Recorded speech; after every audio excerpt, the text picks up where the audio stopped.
Saudações, muito bem-vindos ao nosso 14º vídeo da série de Portugal Studio e já estamos chegando ali ao final da série, quase. Bom, já é um comunicado bem recorrente agora que, se você pulou um vídeo anterior, volta lá e assiste, principalmente o de funções, né, que é um costume nosso usar exemplos de vídeos anteriores nos vídeos novos, não é? E aqui vamos continuar falando de funções, mais especificamente das bibliotecas, que são funções que já são fornecidas pelo Portugal Studio, já vêm prontinhas para você, e ela nos permite fazer coisas que não seria possível só com aqueles comandos que a gente já aprendeu, coisas como, por exemplo, controlar o mouse, monitorar o teclado, gerar um número aleatório e por aí vai. Antes de começar, como sempre, deixa o gostei no vídeo porque isso ajuda a gente demais e ajuda a gente a produzir vídeos melhores para vocês, né?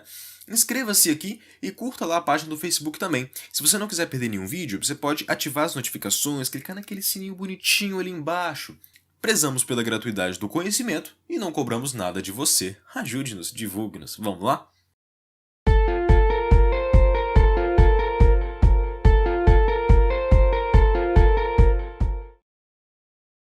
As bibliotecas do Portugal são um conjunto de funções especiais que já vêm prontas. Só nos cabe saber usá-las e quando usá-las, né? Isso vai ser bem útil, porque a maioria das coisas que ela nos permite seria muito difícil ou mesmo impossível usando só as funções nativas do Portugal. Então, aqui na página inicial do Portugal Studio, se você estiver usando as versões, a versão mais recente, né? Eu estou gravando esse vídeo em julho de 2018, então é a última versão que saiu. Então se você estiver usando essa aqui, você vai clicar aqui em ajuda, né? E aí vai estar aqui, né? A ajuda vai ter linguagem de Portugal e bibliotecas. Né? Se você estiver usando uma versão anterior, que é, por exemplo, a versão que eu usei no último vídeo sobre funções, bibliotecas vai aparecer numa barra aqui em cima, vai ter o botão bibliotecas aqui. Aí você clica, tá? Dá na mesma. Aí você vem aqui, abre bibliotecas. Veja que agora nós temos 14 bibliotecas, que são 4 a mais do que na versão anterior. Na versão anterior a gente não tinha calendário, nem internet, nem serviços web, nem objetos, tá? Essas quatro bibliotecas foram incluídas na versão nova, mas a gente não vai usar elas de qualquer forma. Então, você vai ver aqui quais são as bibliotecas que a gente tem e cada biblioteca tem as suas funções que ela traz pra gente, né? Então, por exemplo, vamos abrir aqui a biblioteca, sei lá, útil, tá? Útil, não sei. Então, a gente abre. Aí ela vai ter lá as funções. A gente pode clicar sobre a biblioteca e ver que tipo de coisa que ela traz. Essa biblioteca contém diversas funções utilitárias. E se a gente clicar na função, ele nos diz o que a função faz, como que usa a função e quem fez essa função. Tá? Então aguarde, a função aguarde, ela vai pausar a execução do programa durante um intervalo de tempo especificado. Você coloca aqui o tempo em milissegundos, tá? E aí ele vai parar o programa durante esse tempo que você colocou aqui. E aí tem outras coisas, número de colunas para matriz, número de elementos para vetor, número de linhas para matriz, está tudo explicado aqui. E aí você vai fazendo isso, sorteia, gera um número aleatório entre o mínimo e o máximo. Tempo decorrido calcula quanto tempo passou entre a primeira vez que a biblioteca foi utilizada, sabe? Então, é assim que você vai ver quais são as bibliotecas que tem no Portugal. Se eu abrir aqui, você vai perceber que é simplesmente impossível eu falar sobre todas essas funções em vídeo. Porque, veja, são muitas funções. Então, eu vou falar de algumas e a forma de usar todas é igual. Só muda, claro, o nome da função que você vai colocar e é só você vir aqui ler o que ela faz e como que usa ela. Eu vou te mostrar como que usa algumas e aí você vai, no final do vídeo, você já vai ser capaz de usar todas. Então, nesse vídeo a gente vai optar pela biblioteca texto, tá? Eu vou usar ela para resolver um problema que daqui a pouquinho eu vou mostrar, tá? As outras bibliotecas todas têm coisas interessantes também. A biblioteca tipos também é bem interessante. Você consegue fazer conversões de tipos, por exemplo, converter um caractere para inteiro, né? Ou converter um inteiro para real, enfim, você consegue fazer essas conversões aqui, né? Inclusive, comparar se uma cadeia ela também pode ser transformada em caractere, tá vendo? Então tem muitas coisas legais aqui, dá uma olhada depois, tá? Matemática também tem umas coisas bem legais, potência, essas coisas todas aí, tá? Bem, Aqui nós vamos usar texto. Então vamos lá criar nosso arquivo novo. Clicando aqui na primeira aba de novo Portugal Studio, a gente clica em novo arquivo. Pronto. Agora nessa versão nova ele traz esse Olá Mundo pra gente. Vamos deletar que a gente não quer Olá Mundo. Perfeito. Como você deve imaginar, para usar uma função é preciso que ela esteja declarada no nosso programa, assim como qualquer função, né? A função precisa existir. Para ela existir, no caso das bibliotecas, nós só precisamos incluí-las aqui dentro do nosso programa. E como que a gente faz isso? Muito simples. Fora aqui da função início, a gente vai digitar inclua biblioteca e o nome da biblioteca. Vamos escolher uma biblioteca aqui e, bom, no caso eu não vou usar texto agora, o texto eu vou usar daqui a pouco, eu vou usar uma outra biblioteca só para exemplificar, tá? Eu vou usar, por exemplo, o tio. Vou usar esse sorteio aqui, tá? Então vamos lá. Inclua a biblioteca, o tio. Pronto, está incluída. E para usar a biblioteca, como que eu faço? Eu venho cá, qual função que eu quero? Eu quero a função sorteia. Então vai ser muito simples, olha só. Eu vou criar aqui uma variável inteiro, a, tá? E a, ela vai receber o quê? Ela vai receber a resposta de uma função. Qual função? A função sorteia que está dentro da biblioteca util. Então eu coloco o nome da biblioteca, util, ponto, e aqui ele já vai trazer para mim, e o nome da função, né? No caso, sorteia. E aí, entre parênteses, o mínimo e o máximo. Tá? Depois, escreva A para a gente poder ver, né? Então, eu vou dar play. Ele trouxe 7. Play, 7 de novo. 3, 8, 9, 6, 9. Tá vendo? Então, ele está gerando um número aleatório entre 1 e 10. Ah, mas e se eu quiser usar mais de uma biblioteca? Muito simples. Você pega isso aqui. Opa! E você coloca outra biblioteca. Tá? Ou, por exemplo, matemática. Certo? Muito simples. Você pode colocar mais de uma biblioteca e para usar a função de uma biblioteca é só colocar o nome antes da função. Tá? Ah não, mas matemática é muito grande. Eu não vou ficar escrevendo matemática o código inteiro. Tudo bem. Você pode definir um apelido para sua biblioteca. Veja, logo após o nome aqui, a gente vai colocar 2 hífens e esse sinal de maior, que forma uma seta, né? E logo na frente a gente pode colocar um apelido, sei lá, o que você quiser. Eu vou colocar o T aqui e esse aqui eu vou colocar mate, tá? Então aqui, em vez do nome, eu vou usar o apelido. Pronto. Veja que vai funcionar do mesmo jeito, ó lá. Né? Claro, eu não estou usando a biblioteca matemática, mas para usar seria o mesmo princípio, mate, ponto, o nome da função que está dentro de matemática. Bem, então agora, para a gente poder entender melhor isso de um jeito que faça mais sentido, a gente vai usar um problema que foi enviado pelo Robson Cabral aqui para o canal. Robson Cabral aqui para o canal. Bom, o problema diz o seguinte: escreva um algoritmo que leia o gênero de uma certa quantidade de pessoas e escreva a quantidade de pessoas que são do gênero masculino e a quantidade de pessoas que são do gênero feminino. A entrada é dada como uma sequência de caracteres formadas apenas pelas letras F maiúsculo, M maiúsculo, F minúsculo ou M minúsculo, a qual é lida toda de uma vez. As letras F maiúsculo e F minúsculo representam pessoas do gênero feminino, enquanto as letras M maiúsculo e M minúsculo representam pessoas do gênero masculino. Por exemplo, a entrada que você está vendo na tela indica 7 mulheres e 6 homens. Então ele quer que a gente escreva esse algoritmo que eu vou interpretar para vocês. Ele vai dar uma entrada desse tipo do exemplo aí e você precisa dizer quantas mulheres e quantos homens tem. E não faz diferença a letra C minúscula ou maiúscula. Vamos começar a fazer isso. Primeiro, é claro, a gente vai escrever um cadeia, sei lá, pode ser in de entrada, né, que é o que a pessoa vai escrever. Então escreva aqui, digite a entrada, né, e logo em seguida leia in. Depois disso eu vou dar um limpa. Então até aqui eu posso pegar a entrada da pessoa, no caso o que a pessoa digitou lá. Se você tem problemas com isso aqui, a gente tem um vídeo sobre isso aqui, então vê lá. Então aqui a pessoa já digitou a entrada, já entrou aqui, isso já não é novidade pra gente, né? Então agora a gente precisa fazer o que está pedindo. né, a gente precisa saber quantos Fs e quantos Ms tem. Vamos lá. Tem um detalhe. Como a entrada vai ser dada, por exemplo, F, F, M, assim, F, sabe? A entrada vai ser dada assim.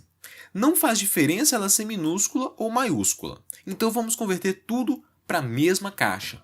Como que eu vou fazer isso?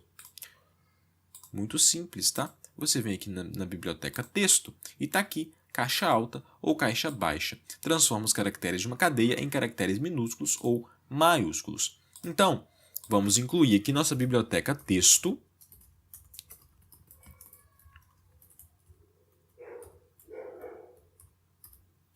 Eu vou usar como apelido apenas T. Então aqui nós vamos dizer que in é igual ao T ponto caixa alta in. Ah, eu posso usar caixa baixa? Pode, não faz a menor diferença. Então, agora a entrada do in ela já está toda na mesma caixa. Então, em vez de 4 caracteres, a gente só tem 2 para tratar, o F e o M. Então já facilitou um pouco o nosso trabalho. Metade do trabalho está feita, né?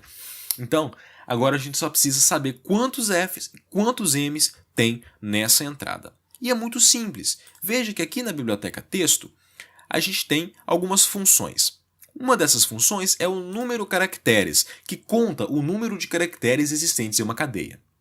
Então, vamos contar quantos caracteres tem nessa cadeia. Então, eu vou criar aqui um inteiro, n de número de caracteres. Então, n vai ser igual a t, porque é a biblioteca texto, ponto, número caracteres. E aqui eu coloco a cadeia que é in. Então, a biblioteca texto, usando a função número caracteres para contar quantos caracteres tem nessa entrada in. Isso está sendo atribuído à variável n. Logo, n carrega o número de caracteres da minha cadeia. Agora, eu preciso percorrer cada caractere da cadeia para saber se ele é F ou M, para contar, né? Então, como que eu vou fazer isso? Com um laço de repetição, exatamente. Então, se você tem problemas com laço de repetição, não se esqueça de ver o vídeo sobre laços de repetição. Então, eu coloquei um ponteiro i igual a 0, e aí eu vou dizer o seguinte, se i for menor que n. Mas o que é isto? Bem, é porque n é o número de caracteres. Então, imagine essa cadeia aqui, ó. A, B, B. Tá? Quantos caracteres eu tenho? 4. Então, aqui o i é 0. Então, ele está no caractere 1. Aqui, o i é 1 e ele está no caractere 2. Aqui, o i é 3 e já está no caractere 4. Então, i não pode ser 4, porque quando ele chegar em 4, não tem nada depois. Então, o i tem que ser menor que n. E enquanto i menor que n, i mais. Né? Já que o número de caracteres começa em 1 e o inteiro i está começando em 0, né? Essa diferença aí. Então, aqui a gente consegue percorrer cada caractere da nossa cadeia. Mas como que a gente vai fazer isso? Também tem uma função para isso. Extrair subtexto. A extrair subtexto, você dá uma posição inicial, uma posição final e ele extrai aquele subtexto. Pode ser usado a biblioteca a função obter caractere também, né? Que você obtém o caractere da cadeia a partir do índice. Então ele deve estar entre 0 e o número de caracteres da cadeia. 0 vai ser o primeiro e o número menos 1 vai ser o último. Então vamos usar essa função aqui mesmo, obter caractere. Vamos lá. Então, caractere. Na verdade, não. Eu vou criar um caractere aqui. Caractere A, por exemplo. A é igual a T ponto. Obter caractere. Né? De qual cadeia? Da cadeia in. Qual índice? O índice i. Né? Que é o que a gente está contando aqui. Então, eu vou obter esse caractere. Agora, se A for igual a F, lembra que como eu joguei tudo para maiúsculo, eu tenho que colocar o F maiúsculo. Se eu tiver jogado para minúsculo, o F tem que ser minúsculo. Tá? Então, se A for igual a F, lembre-se também das aspas, que caractere tem aspas simples. Então, se A for igual a F, então o número de pessoas do gênero feminino aumenta, né? F++, aqui eu tenho que colocar F igual a 0. F igual a 0, M igual a 0. Então, F++. Se não, mas se A for igual a M, então M++. Ok, então agora a gente já consegue contar quantas pessoas de cada gênero tem aqui. Claro que a gente não está considerando as pessoas não binárias, mas, bom, o problema não pede, então vamos nos ater aqui ao que está sendo pedido, né? Bem, então, tá pronto. Agora a gente tem, então, um inteiro M, que diz quantas pessoas do gênero masculino, e um inteiro F, que diz quantas pessoas do gênero feminino. Logo, basta que eu dê um escreva são, falta aspas, né? São M pessoas. Então, são M pessoas do gênero masculino e F pessoas do gênero feminino. Vamos dar play, ele vai pedir a entrada. Vamos dar a entrada aqui, sei lá, F, F, M, M, F, M, F, M. Então tem 4 de cada. Dou Enter, são 4 pessoas do gênero masculino e 4 pessoas do gênero feminino. Então tá aí, um código um pouquinho mais complexo que a gente desenvolveu aqui agora, que faz isso aí que a gente mostrou. Agora, como sempre, vamos fazer a nossa revisão de código, né? Vamos lá.